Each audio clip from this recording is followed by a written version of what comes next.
जी भक्तों को आने वाली एकादशी आमलिका एकादशी की हार्दिक शुभकामनाएं। भक्तों, फाल्गुन माह के शुक्ल पक्ष की एकादशी को आमलकी एकादशी कहा जाता है।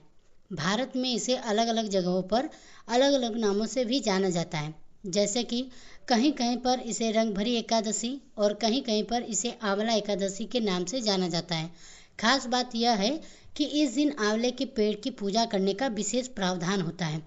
हिंदू धर्म में इस एकादशी का बहुत महत्व है, क्योंकि ऐसा माना जाता है कि इस दिन भगवान विष्णु की पूजा करने के साथ साथ आंवले की पेड़ की पूजा करने से भगवान श्री हरि विष्णु उनकी सभी मनोकामनाएं पूरी करते हैं।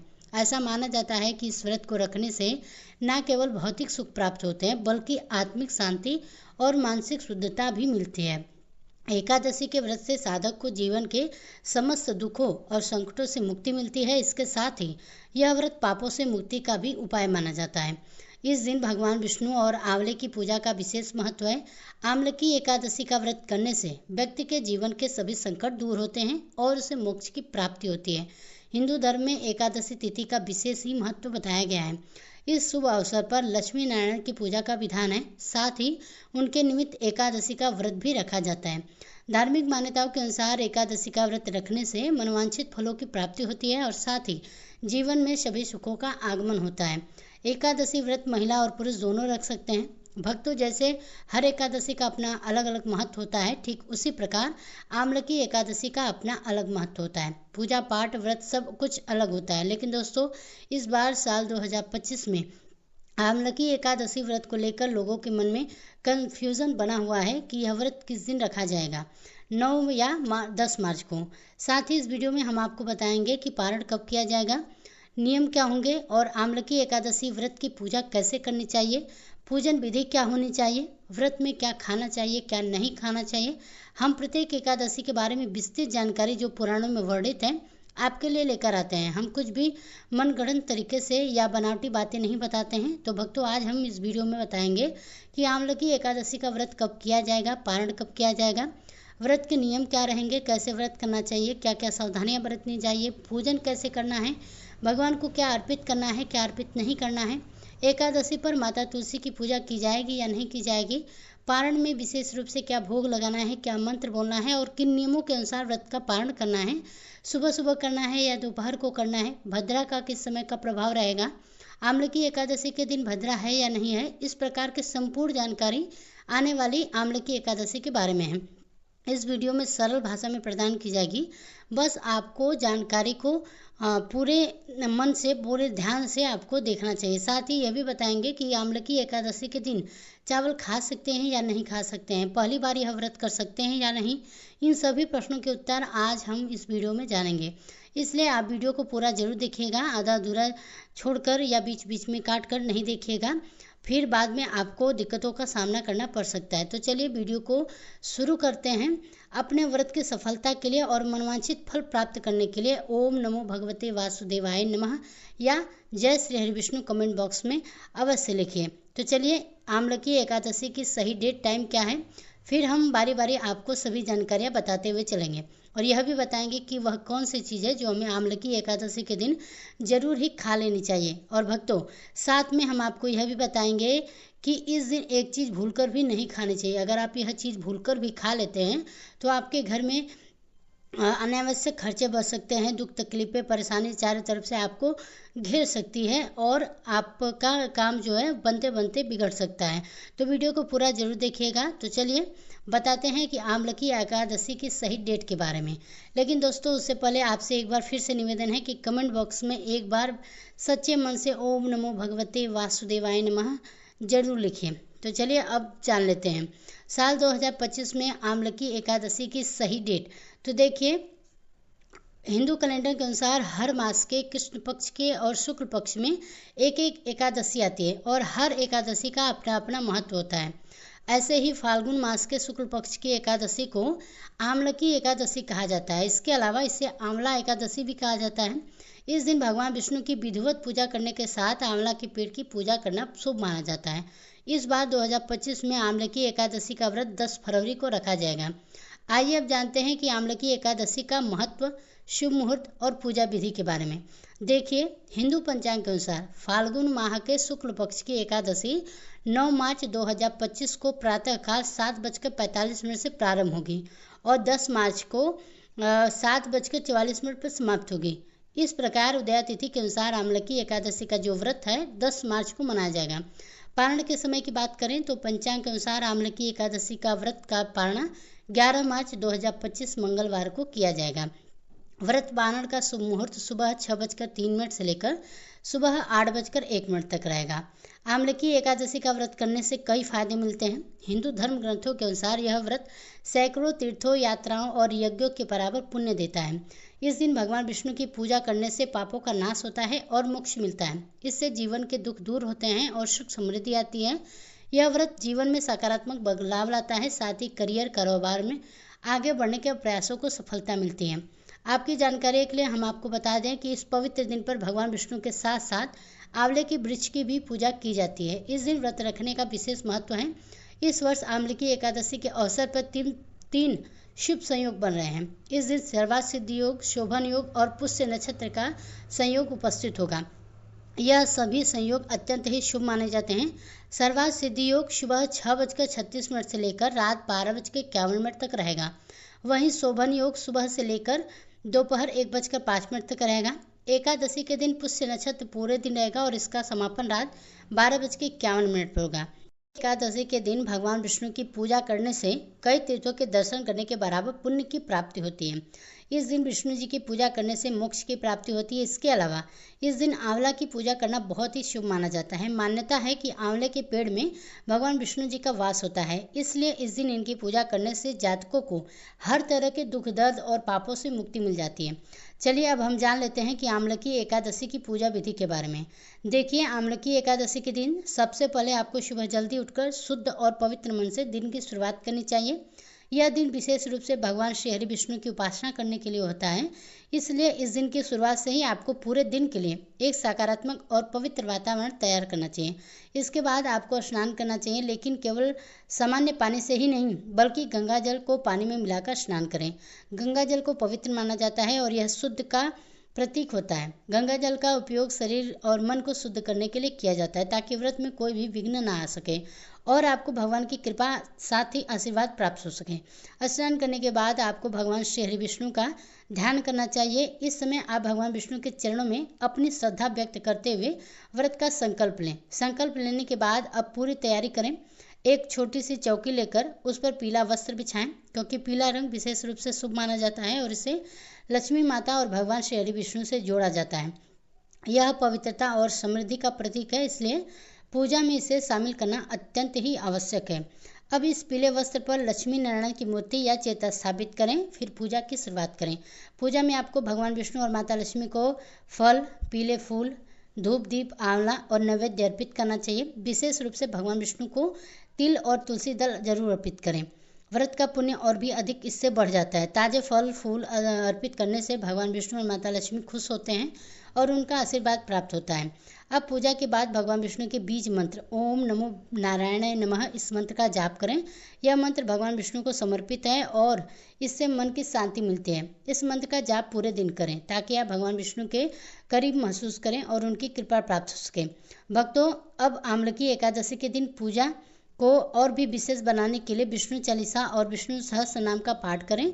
विष्णु चालीसा में भगवान विष्णु की महिमा का गान किया जाता है और उनके दिव्य गुणों का बखान किया जाता है। वहीं विष्णु सहस्त्र नाम में भगवान विष्णु के हजारों नाम होते हैं जो उनके विभिन्न रूपों और गुणों को प्रकट करते हैं। इन दोनों का पाठ करने से न केवल आपके जीवन में कष्टों का नाश होता है, बल्कि भगवान की असीम कृपा भी आपको प्राप्त होती है। अब पूजा के बाद भगवान विष्णु और माता लक्ष्मी के साथ साथ सभी देवी देवताओं की आरती उतारें। आरती के समय दीपक जलाकर मंत्रों का उच्चारण करते हुए भगवान का ध्यान करें। इससे आपके घर में सकारात्मक ऊर्जा का संचार होगा। आप पूरे दिन की पूजा का पुण्य प्राप्त करेंगे। भक्तों, शाम के समय फिर से भगवान विष्णु की पूजा करें। इस समय भजन और कीर्तन करना विशेष रूप से लाभकारी होता है। भजन और कीर्तन से मन की शांति मिलती है और मानसिक संतुलन बना रहता है। यह भगवान के प्रति भक्ति और भी मजबूत करता है। इस दिन आपको फलाहार व्रत रखना चाहिए। इसका मतलब यह है कि आप केवल फल और दूध या हल्के आहार करें। तामसिक और भारी भोजन से बचें। इस दिन का व्रत आपके समर्पण और श्रद्धा का प्रतीक्षा होती है। इसलिए केवल स्वच्छ और सात्विक भोजन ही व्रत के दौरान आपको ग्रहण करना चाहिए। अगले दिन द्वादशी तिथि को करना होता है। पारण का मतलब होता है कि व्रत को समाप्त करना। इस दिन आपको उपवास रहकर व्रत समाप्त करना होगा। पारण से पहले ब्राह्मणों को भोजन कराना और दान दक्षिणा देना विशेष रूप से महत्वपूर्ण है। यह न केवल पुण्य का कारण बनता है बल्कि आपके जीवन में सुख और समृद्धि भी लाता है। भक्तों, पारण से पहले आपको ब्राह्मणों को भोजन कराना चाहिए और उन्हें दान देना चाहिए। ब्राह्मणों को भोजन कराने से पुण्य की प्राप्ति होती है और दान देने से आपके जीवन में समृद्धि का वास होता है। दान केवल भौतिक रूप से नहीं बल्कि मानसिक शांति और आंतरिक संतोष भी देता है। आमलकी एकादशी का व्रत पूरी श्रद्धा और भक्ति साथ ही समर्पण के साथ करना चाहिए। यह व्रत न केवल धार्मिक दृष्टि से बल्कि मानसिक और शारीरिक दृष्टि से भी बहुत ही लाभकारी होता है। इस व्रत को करने से भगवान विष्णु की विशेष कृपा प्राप्त होती है और जीवन में समृद्धि, शांति और सुख का वास होता है। साथ ही यह व्रत पापों की मुक्ति और आत्मा की शुद्धि का कारण बनता है। व्रत के दौरान आपकी श्रद्धा और भक्ति जितनी प्रगढ़ होगी उतने ही अच्छे परिणाम आपको मिलेंगे। इस दिन के बाद आप अपने जीवन में सकारात्मक ऊर्जा का अनुभव करेंगे और आपको मनोबल भी ऊंचा बना रहेगा। इसके बाद भगवान विष्णु का पंचामृत से अभिषेक करें। इसमें दूध, दही, शहद, घी और चीनी मिलाकर भगवान विष्णु की पूजा की जाती है। यह अभिषेक भगवान विष्णु को प्रसन्न करने के लिए किया जाता है ताकि वह आपके जीवन में सुख शांति का आशीर्वाद आप सभी पर दे सके। चलिए अब जान लेते हैं कि आमलकी एकादशी के दिन कौन कौन से काम भूलकर भी नहीं करना चाहिए। आमलकी एकादशी के दिन सबसे पहली बात यह है कि चावल का सेवन नहीं करना चाहिए। धार्मिक मान्यताओं के अनुसार चावल भगवान विष्णु के रोम से उत्पन्न होते हैं, इसलिए इस दिन चावल खाना वर्जित होता है। अगर आप व्रत कर रहे हैं तो चावल को भूलकर भी ना खाएं क्योंकि इससे व्रत का पुण्य प्रभावित हो सकता है। दूसरी बात कि बाल और नाखून काटने से बचें। आमलकी एकादशी के दिन हमें बाल और नाखून नहीं काटने चाहिए। यह आत्मनियंत्रण और पवित्रता का प्रतीक है। यदि आप बाल नाखून को काटते हैं तो यह व्रत की पवित्रता को नुकसान पहुंचा सकता है। इस दिन शरीर को साफ करना और शुद्ध रखना चाहिए। तीसरी बात, सुबह देर तक ना सोएं। एकादशी के दिन सुबह जल्दी उठकर पूजा जरूर करनी चाहिए। भगवान विष्णु की पूजा और ध्यान सुबह के समय विशेष रूप से लाभदायक होते हैं। यदि आप देर तक सोते हैं तो इसका असर आपके व्रत पर भी पड़ सकता है, इसलिए जल्दी उठें, स्नान करें और दिन भर अपनी ऊर्जा का सकारात्मक कार्यों में लगाएं। चौथी बात, पेड़ों की पत्तियां और फूल को ना तोड़ें। इस दिन पेड़ पौधों की पत्तियां या फूलों को ना तोड़ें। खासकर तुलसी की पत्तियां भगवान विष्णु को अर्पित की जाती हैं, लेकिन इस दिन इन्हें तोड़ने से बचना चाहिए। यदि आपको तुलसी की पत्तियां चाहिए तो एक दिन पहले ही इन्हें तोड़कर रख लें। पांचवी बात, किसी से झगड़ा या झूठ बोलने से बचें। आमलकी एकादशी के दिन किसी से भी झगड़ा ना करें, झूठ ना बोलें। इस दिन शांति और पवित्रता बनाए रखना चाहिए, सत्य बोलना चाहिए, अच्छे विचार करना चाहिए। व्रत का अहम हिस्सा माना जाता है। धार्मिक मान्यताओं के अनुसार इस दिन बैगन का सेवन वर्जित है। बैगन को तामसिक भोजन माना जाता है और एकादशी में हमें सात्विक आहार लेना चाहिए, इसलिए इस दिन हल्का और ताजगी देने वाला भोजन करें। छठवीं बात है कि तामसिक आहार से बचें। इस दिन तामसिक भोजन जैसे कि मांसाहार, तला हुआ या ज़्यादा मसालेदार खाना नहीं खाना चाहिए। यह व्रत के उद्देश्य को पूरा नहीं करता है। हमें इस दिन सात्विक और शुद्ध आहार लेना चाहिए। आमलकी एकादशी के दिन विशेष रूप से जमीन पर सोने की सलाह दी जाती है। यह तपस्वी व्रत है जो आपके शरीर और मानसिक शुद्धता को बढ़ाता है। जब आप जमीन पर सोते हैं तो आपके शरीर को प्राकृतिक ऊर्जा मिलती है, आपका मन शांत रहता है। यह व्रत में समर्पण का प्रतीक है। कहते हैं कि आमलकी एकादशी के दिन कौन कौन सी चीज़ों को खाना चाहिए। पहली चीज़ है फल और दूध। आमलकी एकादशी के दिन फलाहार व्रत होता है, जिसका मतलब है कि आप हल्के आहार ले सकते हैं, जैसे कि फल। इस दिन आप केले, सेब, संतरा, पपीता, खरबूज जैसे मौसमी फल खा सकते हैं। यह न केवल ताजगी देते हैं बल्कि शरीर को भी ऊर्जा प्रदान करते हैं। दूसरी चीज़ है दूध और दूध से बने पदार्थ। अगर आप दूध, दही, मक्खन, छाछ और पनीर का सेवन कर सकते हैं, यह सब आपके शरीर को पौष्टिक प्रदान करता है और ताजगी और स्फूर्ति देते हैं। दूध का सेवन इस दिन विशेष रूप से लाभकारी माना जाता है। तीसरी चीज़ है सत्तू। अगर आपको हल्का और ताजगी देने वाला आहार चाहिए तो सत्तू खा सकते हैं, क्योंकि यह पाचन में मदद करता है, शरीर को ज़्यादा भारी महसूस नहीं होने देता। सत्तू पाचन के लिए बहुत ही अच्छा होता है। चौथी चीज़ है बूंदी, उपमा या कचौड़ी। कुछ लोग उपवास के दौरान हल्के स्नैक्स भी खाते हैं, जैसे कि बूंदी, उपमा या कचौड़ी से खाने में हल्के होते हैं। इनमें तला हुआ खाना नहीं होता है, जिससे कि व्रत में कोई भी दोष नहीं लगता है। पांचवी चीज़ है साबूदाना। इस दिन साबूदाना खिचड़ी, साबूदाना वड़ा या साबूदाना कचौड़ी भी खा सकते हैं। यह खाने में हल्के होते हैं और शरीर को भी बहुत ज़्यादा ऊर्जा प्रदान करते हैं। आज के इस वीडियो में आप सभी श्रवण करेंगे आमलकी एकादशी की व्रत कथा।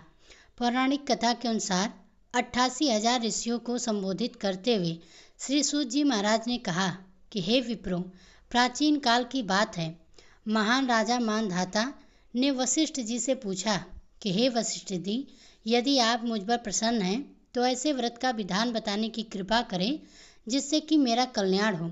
तब महर्षि वशिष्ठ जी ने कहा कि हे राजन, सब व्रतों से उत्तम और अंत में मोक्ष को देने वाली आम्रकी एकादशी का व्रत है। तब राजा मानधाता ने कहा कि हे ऋषि श्रेष्ठ, इस आम्रकी एकादशी के व्रत की उत्पत्ति कैसे हुई? इस व्रत के करने का क्या विधान है? हे वेदों के ज्ञाता, कृपा कर यह सब वृत्तांत मुझसे विस्तार पूर्वक बताएं। तब महर्षि वशिष्ठ ने कहा कि हे राजन, मैं तुम्हारे समक्ष विस्तार से इस व्रत का वृत्तांत सुनाता हूँ।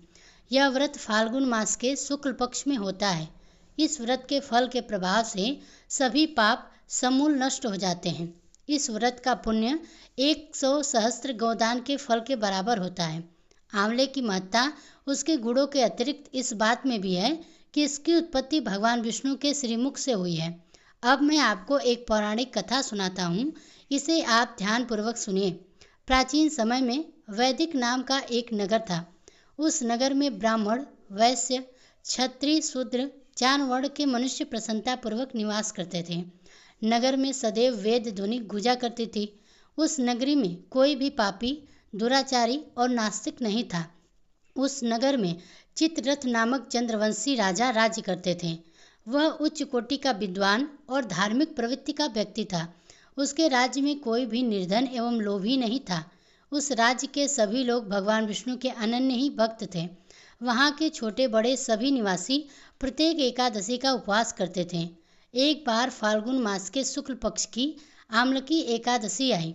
उस दिन राजा और प्रत्येक प्रजाजन, वृद्ध से बालक तक ने आनंद पूर्वक उस एकादशी का उपवास किया। राजा अपने प्रजा के साथ मंदिर में आकर कलश स्थापित करके धूप दीप नैवेद्य पंचरत्न से धात्री का पूजन करने लगे। वे सभी धात्री की इस प्रकार स्तुति करने लगे कि हे धात्री, आप ब्रह्म स्वरूप हैं, आप ब्रह्मसी हैं, द्वारा उत्पन्न तथा सभी पापों को नष्ट करने वाली हैं। आपको मेरा नमस्कार है, आप मेरा अर्घ स्वीकार करो। आप श्री रामचंद्र जी के द्वारा सम्मानित हैं। मैं आपसे प्रार्थना करता हूँ कि मेरे सभी पापों का हरण करो। उस मंदिर में रात को सभी ने जागरण किया। रात के समय उस स्थान पर एक बहेलिया आया। वह महापाप तथा दुराचारी था। अपने कुटुंब का पालन वह जीव हिंसा करके करता था। वह भूख प्यास से अत्यंत ही व्याकुल था। कुछ भोजन पाने की इच्छा से वह मंदिर के एक कोने में बैठ गया। उस स्थान पर बैठकर वह भगवान विष्णु की कथा तथा एकादशी महात्म्य सुनने लगा।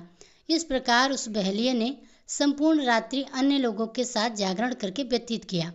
प्रातः काल सभी लोग अपने अपने निवास स्थान पर चले गए। इसी प्रकार वह बहेलिया भी अपने घर को चला गया और वहां जाकर भोजन किया। कुछ समय के बाद उस बहेलिया की मृत्यु हो गई।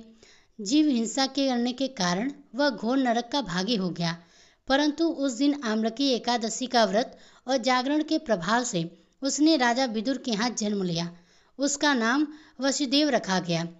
बड़ा होने पर वह चतुरंगी सेना सहित तथा धन धान से युक्त होकर 10 सहस्त्र गांव का संचालन करने लगा।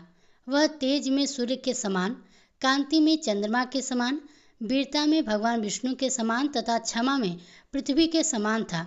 वह अत्यंत ही धार्मिक, सत्यवादी, कर्मवीर और विष्णु भक्त था। वह प्रजा का समान भाव से पालन करता, दान देता, उसका नित्य कर्म था। एक समय राजा वसुदम खेलने के लिए देवयोग से वन में वह रास्ता भटक गया। दिशा का ज्ञान न होने के कारण उसी वन में एक वृक्ष के नीचे सो गया। कुछ समय बाद पहाड़ी डाकू वहां आए और राजा को अकेला देखकर मारो मारो चिल्लाते हुए डाकू अपने सेना को बुलाने लगा। राजा वसुदेव डाकू से कहने लगे कि इस दुष्ट राजा ने हमारे माता पिता, पुत्र पौत्र आदि समस्त संबंधियों को मारा है तथा देश से निकाल दिया। अब हमें इसे मारकर अपने अपमान का बदला लेना चाहिए। इतना कहकर वे डाकू राजा को मारने लगे और उस पर अस्त्र शस्त्र का प्रहार करने लगे। डाकुओं के वह अस्त्र शस्त्र राजा के शरीर से स्पर्श होते ही नष्ट होने लगे तथा राजा को वह शस्त्र पुष्पों के समान प्रतीत होने लगे। कुछ समय बाद प्रभु इच्छा से उन डाकुओं के अस्त्र शस्त्र उन्हीं पर प्रहार करने लगे, जिससे कि वे सभी डाकू मूर्छित हो गए। उसी समय राजा के भीतर से एक दिव्य देवी प्रकट हुई। वह देवी अत्यंत ही सुंदर थी तथा सुंदर वस्त्रों और आभूषणों से अलंकृत थी। उसकी भ्रुकुटी टेढ़ी थी, उसके नेत्रों से क्रोध की भीषण लपटें निकल रही थीं। उस समय वे लपटें काल के समान प्रतीत हो रही थी। उसने देखते ही देखते उन सभी डाकुओं का समूल नाश कर दिया। नींद से उठने पर राजा ने वहां अनेक डाकुओं को मृत पड़ा देखा। वह सोचने लगा कि इन्हें किसने मारा, इस वन में कौन मेरा हितैषी है। राजा विजुर ऐसा विचार कर ही रहा था कि उसी समय आकाशवाणी हुई कि हे राजन, इस संसार में भगवान विष्णु के अलावा तेरी रक्षा कौन कर सकता है। इस आकाशवाणी को सुनकर राजा ने भगवान विष्णु को स्मरण करके उन्हें प्रणाम किया।